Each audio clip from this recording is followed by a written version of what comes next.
We made it to Santiago de Cacem, and we're leaving the doggies real quick. We're going to go check out this Roman ruins that they have here. Yeah, very cool. We're Jack and Darlene, living an amazing life. Join us as we embark on exciting travels and adventures exploring breathtaking destinations. Together, we'll create unforgettable memories, embrace new cultures, and share the joy of living an amazing life. Let's wander the world and make every moment count. Here they have a small museum. It's €3 a person to come into the Roman ruins. From everything that I was reading in there, this was built between 100 and 200 years after Christ. Yeah, from the 1st to the 3rd century AD. The city shows an enormous vitality and intense occupation, which tends to decline in the second half of the 4th century AD. So that's a long time ago. But we can go down these stairs here, and we'll kind of walk around. I mean, when you see ruins and stuff like this, there usually isn't a whole lot to see, but some rocks. But it's kind of cool to know that people thrived here and lived here 2,500 years ago.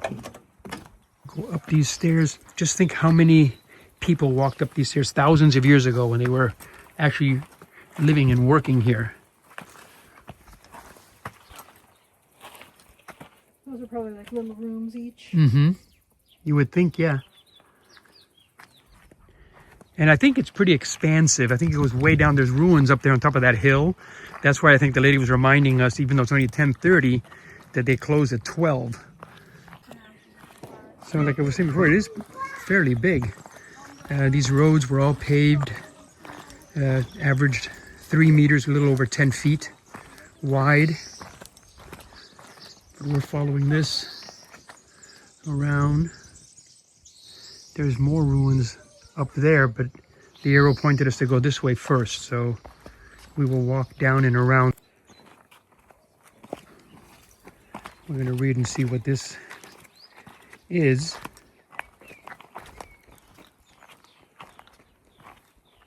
They're just portions of columns. These are the baths. The bathhouses, yeah, that we were looking at before. So they took advantage of the natural depression of the land for their baths.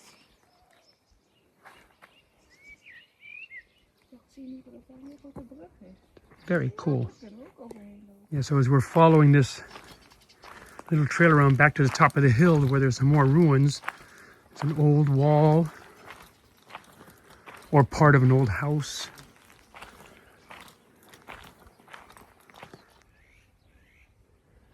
The center of the house, surrounded by several rooms, some with wall paintings. It is believed today, because of its plan and great dimension, that the building corresponds to the house of a rich proprietor. Ooh. Doesn't matter how rich you are or poor you are, this is some rich guy's house, and we're all going to end up in the same place someday. Valhalla. He had a nice view. He had a nice view. It's a beautiful place, and these grounds are extraordinary. I mean, we've been to Ephesus and to the actual Roman Forum and all those places. But every time you're in a place like that, it's amazing. I want to see what's underneath this one. Let's go look. So as you come around, this is all believed to be one big lodging, one big house. Oh. So yeah, that's why they have it protected. They have it protected because of the fresco that's still here. Yeah, you can still see it painted along the Yeah, pretty cool. walls.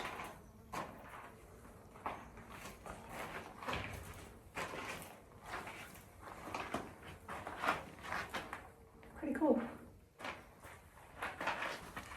I mean, the cool thing about this place is that you can get up close and personal with the ruins here, where you can't in so many other places. But yeah, you can walk amongst in the rooms, and they're not cordoned off. As we come around the corner, we see this big structure with columns. Find out what that is.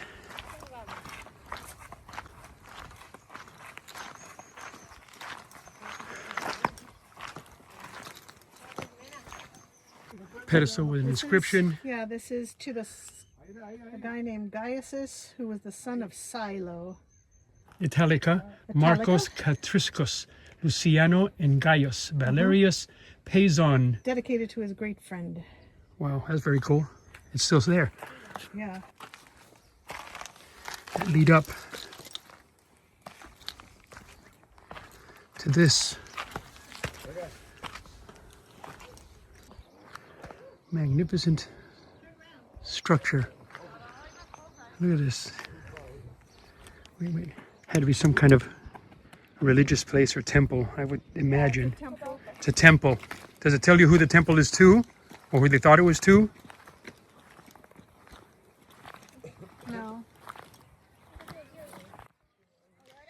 It just says dedicated to the imperial cult. To the imperial cult? No comment there. Yeah, remnants of columns out here. And so we're almost at the end of the Roman ruins, and very, very cool. I mean, they are what they are. They're Roman ruins, but when you see stuff like that, it just makes you wonder what life was like back then and how this actually looked almost 3,000 years ago.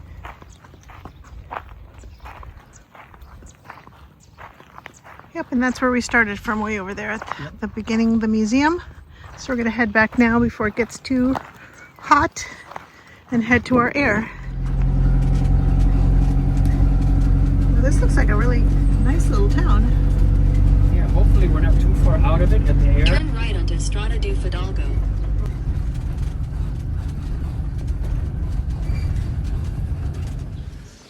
Okay, so we are in Santiago do Cacem. We just saw the Roman ruins, which are very cool.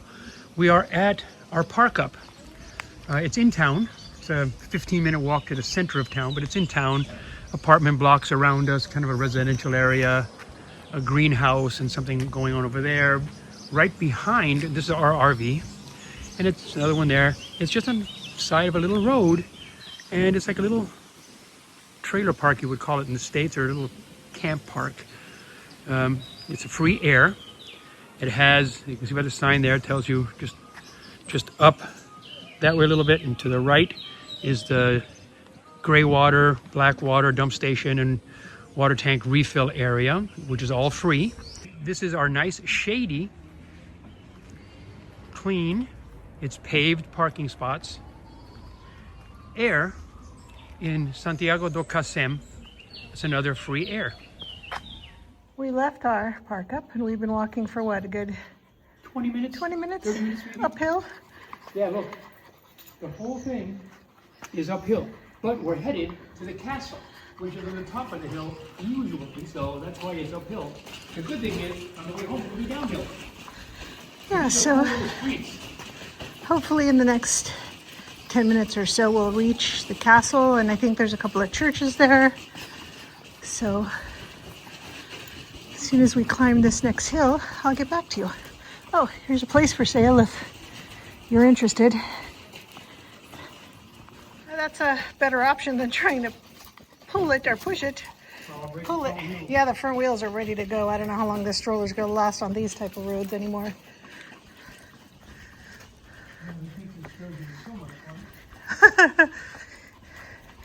I guess we should have done backpacks, doggy packs.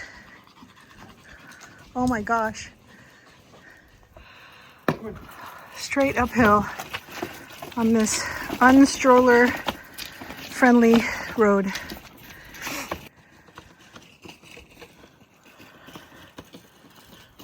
This is the castle at the top of the town. I don't think we can go in because I think it's probably closed by now. We missed our open time window. Everything closes here from 12 to 3. Maybe it's a mass. It's Sunday. It might be. You can hear it. Doors are open. And there's a lot of cars up here, so maybe they came up for mass.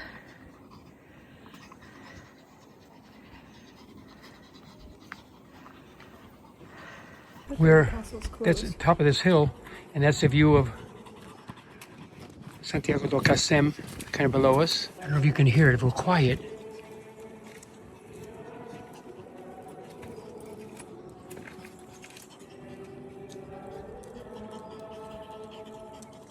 You can hear the singing.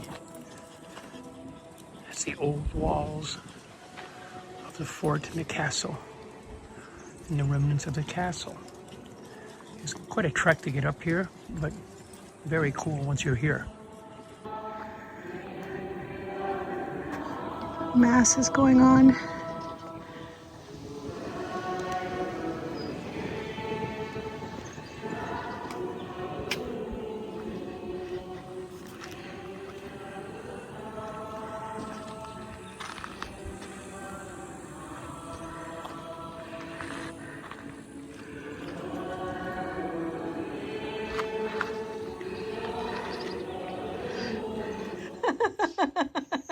I can't walk anymore.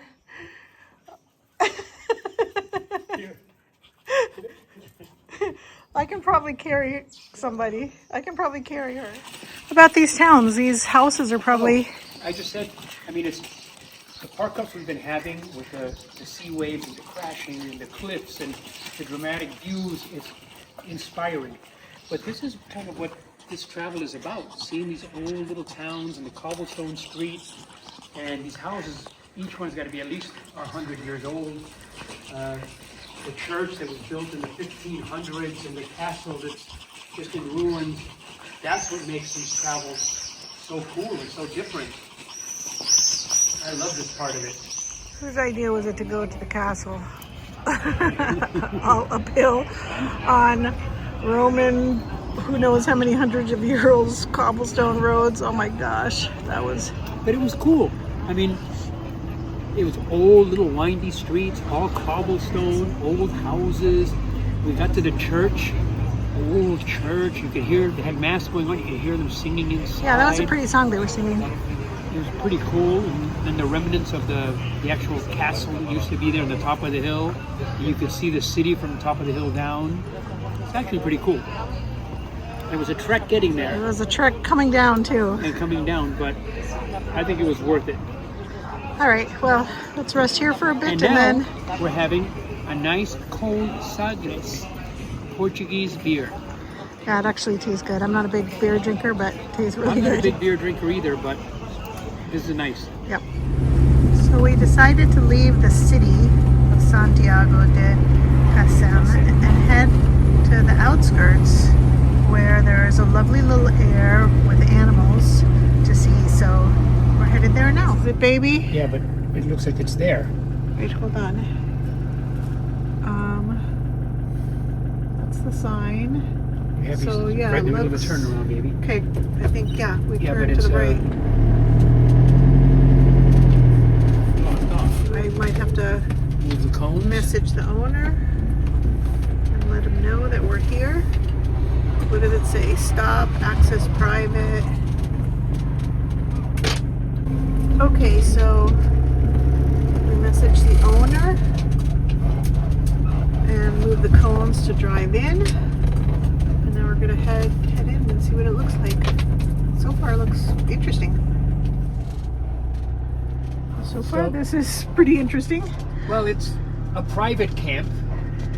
It's a Privately farm. owned They person. got ostriches and pigs and other animals and stuff like that, and they also have a place where you can park your caravan. So it's a little private dirt access.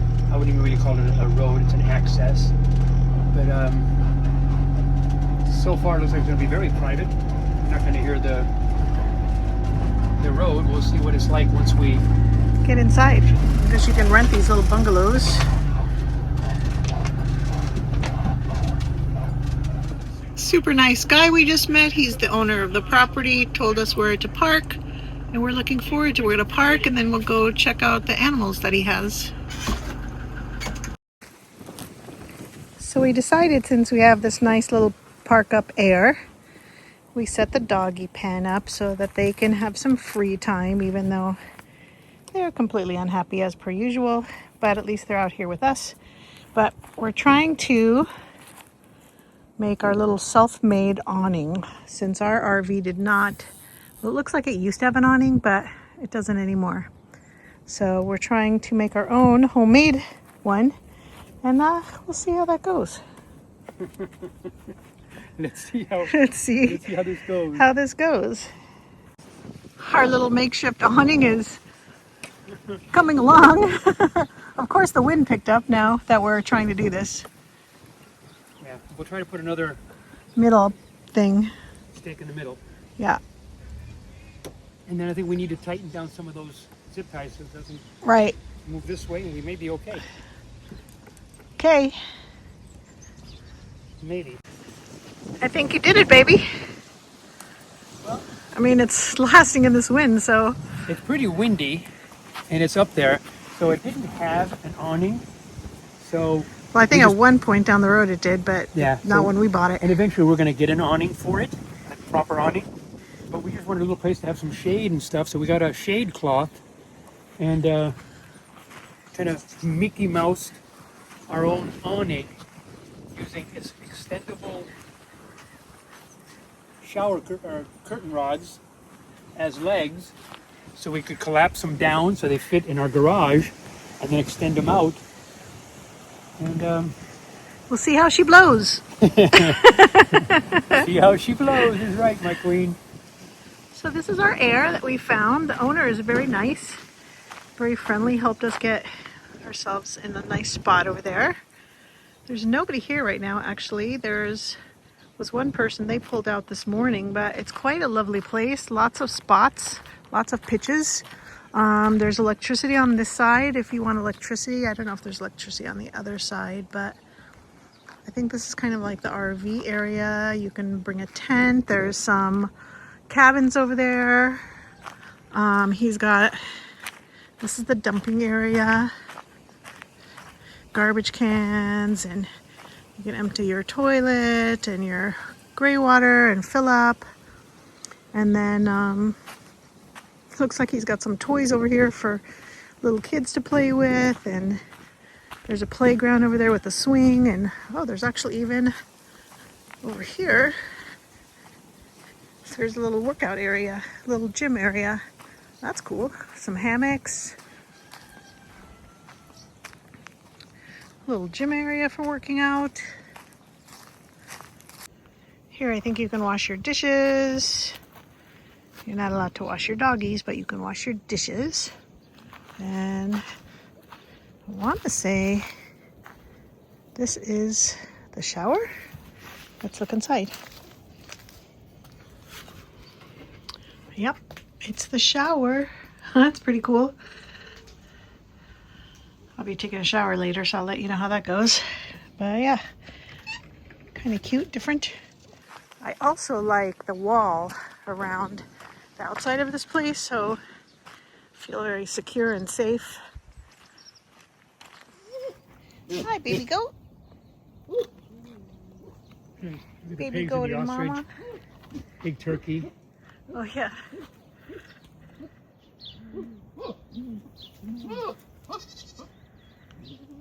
Billy goats talking. Oh, they're coming over here probably because they think we have food. There's carrots and stuff here that they have on the ground. Some bread. Watch, she doesn't poke you in the face.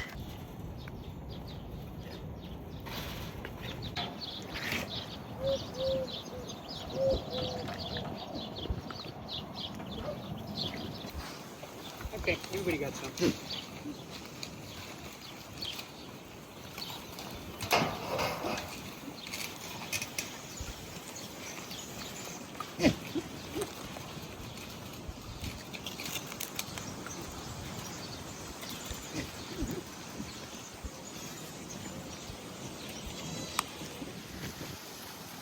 I think I'll be taking a shower there later on. It's very Well, interesting. you know, the man from here, Pedro, the owner, very nice guy, quite talkative, he likes to talk, told me, be careful when you take the shower the water is very hot and the pressure is very strong. I like that. So I like that too. We will check it out in a little while and we'll let you know. Very cool little campground. Yeah, it's very cool. Yummy, yummy in my tummy. My favorite. Clams again. Clams. They're so cheap here.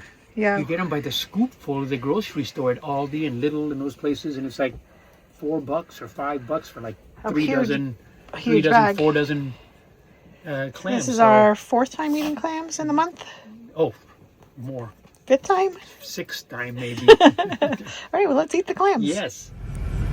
We stayed a lovely 3 days, but now it's time to move on.